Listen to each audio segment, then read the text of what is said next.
Olá, meu nome é Natana Ferrari e eu sou a criadora deste canal, o Ponto Newtoniana. E no vídeo de hoje nós falaremos de mais um exemplo muito importante na dinâmica, que é o pêndulo cônico. Mas antes da gente começar, eu queria pedir para você, se você não é inscrito no canal, se inscreve no canal, ativa o sininho de notificações para que o YouTube possa te avisar, né, quando tiver novos vídeos. E também deixe seu comentário aqui embaixo ao final desse vídeo falando o que você achou, tá? Porque essa troca é muito importante para que eu saiba qual caminho seguir, tá bom? Vamos lá?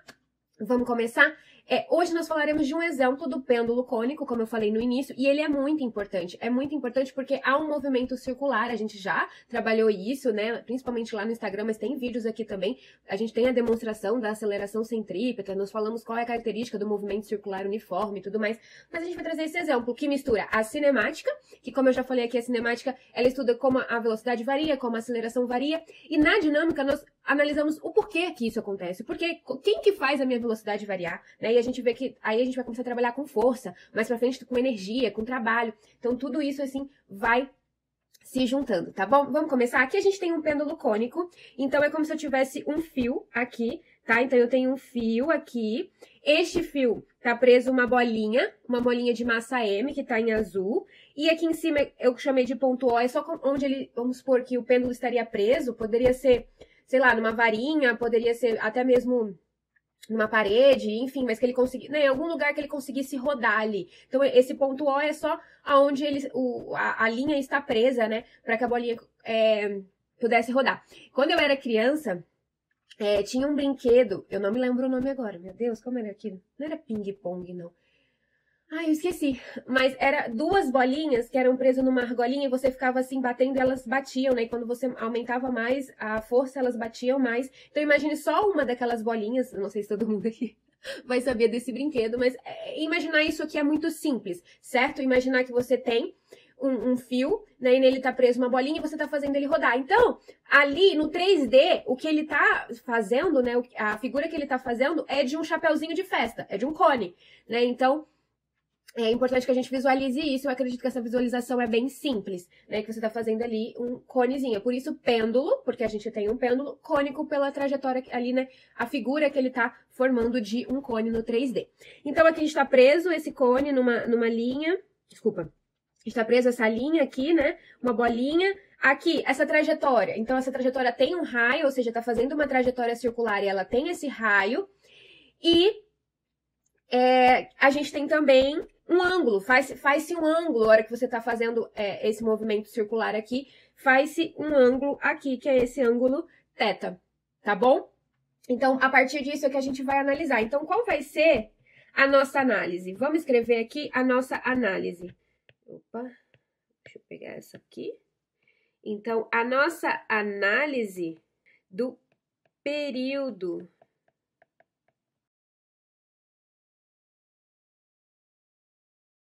e aqui é muito importante também a gente colocar um asterisco aqui, dizendo que esse movimento que a gente tá imaginando aqui, que o pêndulo tá fazendo, é um movimento circular uniforme, tá? É esse movimento que a gente tá imaginando que ele tá fazendo. Então, isso é muito importante. Aqui a gente vai analisar o período desse pêndulo, tá? Então, a gente vai analisar... Aqui eu não coloquei o pêndulo... Coloquei desse movimento circular uniforme do pêndulo, certo? Então, a gente vai analisar o período desse movimento circular uniforme, que quem faz é o pêndulo, certo? Então, vamos lá. Primeira coisa que a gente vai fazer é olhar quais são as forças que estão agindo ali na hora que acontece esse movimento. Olha, essa bolinha, ela tem massa, então, a gente sempre sabe que tem peso quando alguma coisa tem massa, quando algum objeto tem massa. Olha, ali existe uma linha também, né? Tem uma linha ali de comprimento L, ou seja, então a gente tem também tração. Quando tem linha, tem tração. Porém, uma das forças está inclinada. E quem é essa força? É a tração. Então, a tração, ela está inclinada de qual ângulo? Olha, do ângulo θ ali, que é a mesma inclinação que está fazendo a linha no movimento cônico. Então, a gente vai decompor isso. Então, nós vamos decompor. Então, aqui a gente tem tração, aqui a gente teria TX e aqui a gente teria TY. E onde que vem o ângulo? Aqui, certo? E aí, a gente pode escrever. Então, TY, como é o cateto adjacente, ele é com cosseno, T cosseno de θ e o tx é t seno de θ. Então, a gente tem essas duas decomposições aqui, que são muito importantes. E aí, se a gente coloca, né, se a gente decompor isso e colocar como seria representado na figura, eu vou colocar de roxinho, então aqui a gente teria o TY, ele estaria ali na mesma linha do peso, na vertical, e nós teríamos o TX aqui, que ele aponta para o centro da trajetória, ele está na horizontal apontando para o centro. Então, a partir disso, eu já consigo escrever quais são as minhas forças no eixo Y e quais são as minhas forças no eixo X e como elas se comportam, certo? Então, se eu olhar ali, eu tenho um equilíbrio, porque não está havendo movimento na vertical. Então, eu tenho um equilíbrio entre TY e peso. Então, eu posso escrever que TY é igual ao peso. E quem que é TY? Se eu volto aqui, eu sei que TY é T cosseno de θ. Então, T cosseno de θ é igual ao peso, que é massa vezes a gravidade. Então, eu sei que a tração, ela nada mais é que massa vezes gravidade dividido por cosseno de θ, certo? Ok, agora a gente vai ver para o eixo Y. No eixo Y, a gente só tem o TX. Então, se a gente só tem o TX, ele é minha resultante. Então, eu posso escrever que a força resultante, que é massa vezes aceleração, e aqui nesse caso são todas força resultante centrípeta, porque é um movimento circular uniforme, e aqui a gente tem também a aceleração centrípeta. Então, é importante que você entenda que quando você está no movimento uniforme, essa resultante ela é centrípeta, assim como a aceleração. Então, aqui quem é a nossa resultante que está apontando para o centro é o TX. Então, TX é igual a massa, e aqui nesse caso nós vamos colocar em função de ômega, porque ômega é uma velocidade angular, e aqui a gente está trabalhando com movimento circular. Então, a aceleração centrípeta, a gente já viu que ela pode ser vista como V² sobre R, que nós fizemos até a demonstração, ou também ômega² vezes R, tá? Então, você pode escolher, e aqui, na verdade, escolher não, né? Vai depender do exercício, e aí você vai ver qual que é melhor para você usar, tá? Então, a gente escolhe baseado nos parâmetros do exercício, ou aqui no caso do exemplo. Então, aqui eu vou colocar ômega vezes R. Certo? Quem que é TX? Olha, a gente já achou, TX é T seno θ, então T vezes seno de θ, aqui é massa, ômega e R. Quem que é R? Vamos ver quem que é R? Olha só, se eu olhar aqui, isso aqui também forma um triângulo, vou fazer aqui de vermelho, depois eu apago. Olha, isso aqui forma um triângulo também, você concorda? Olha, aqui eu tenho um triângulo. Nesse triângulo que eu tô falando aqui, eu tenho um ângulo aqui de 90 graus. Tenho o ângulo aqui, que eu vou até pôr de verdinho igual, θ. Aqui eu tenho meu comprimento L e aqui eu tenho meu raio. Então, o que que eu tenho? A hora que... E aí eu vou ter que apagar, porque senão eu não consigo. Ok? E vou desenhar ele aqui de novo rapidinho, 90 graus... θ, L e R. Então, quando eu vou escrever, olha só, eu consigo escrever, nesse caso, seno de θ. O que é seno de θ? É cateto oposto. Quem é o cateto oposto desse triângulo? R sobre a hipotenusa. Quem é a hipotenusa desse triângulo? L. Então, quando eu escrevo aqui, eu sei que R é seno de θ vezes L. Certo? Então, esse é o meu raio. E é ele que eu vou usar aqui embaixo. Então, eu posso escrever aqui como sendo seno de θ vezes L, certo? Ah, eu tenho o seno dos dois lados, então esse cara daqui pode já cancelar com esse. Então, já vai facilitando a nossa vida. E quem que é T? Olha, T tá aqui do nosso lado, ó, que a gente achou lá no eixo Y. Então, T é mg cosseno de θ. Ok?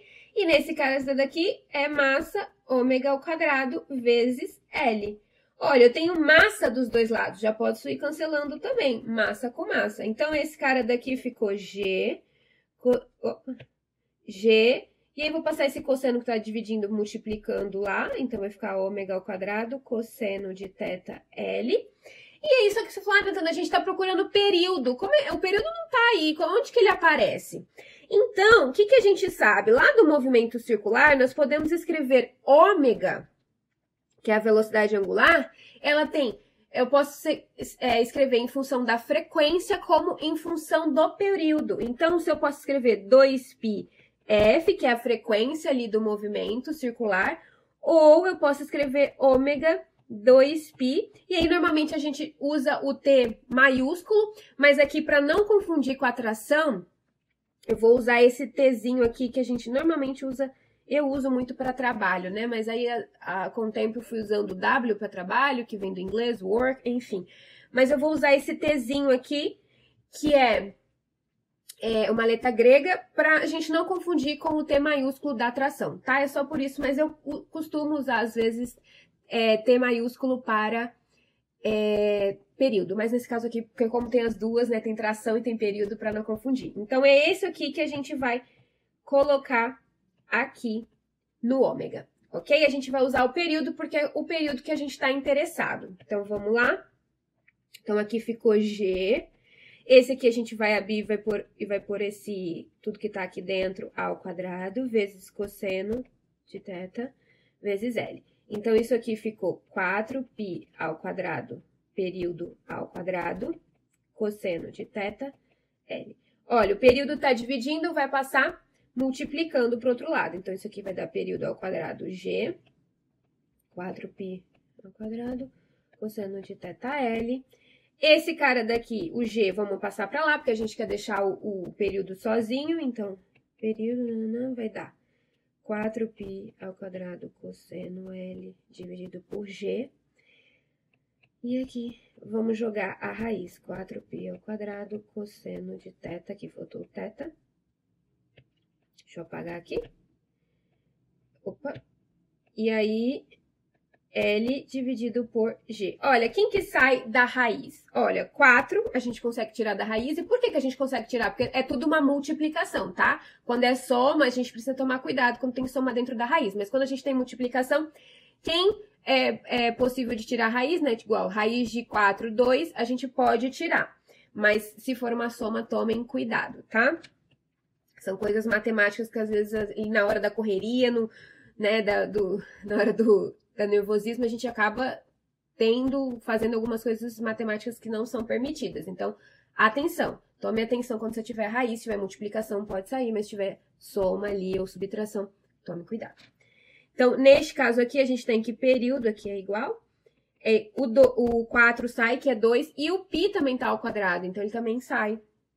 Então, 2π, e o que fica aqui dentro, cosseno de θL sobre G. Então, isso aqui é o nosso... Esse aqui é o nosso período. E isso é muito importante para o pêndulo cônico, encontrar o período, né? Normalmente pedem muito qual é o período desse pêndulo cônico. Então, a gente viu que está ligado ao cosseno deste ângulo que o pêndulo faz com a trajetória.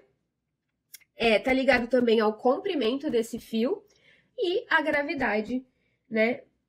Então, essa é uma análise muito importante, encontrar o período desse pêndulo. Então, a gente fez isso através, né, de um diagrama de corpo livre. Esse é o diagrama de corpo livre.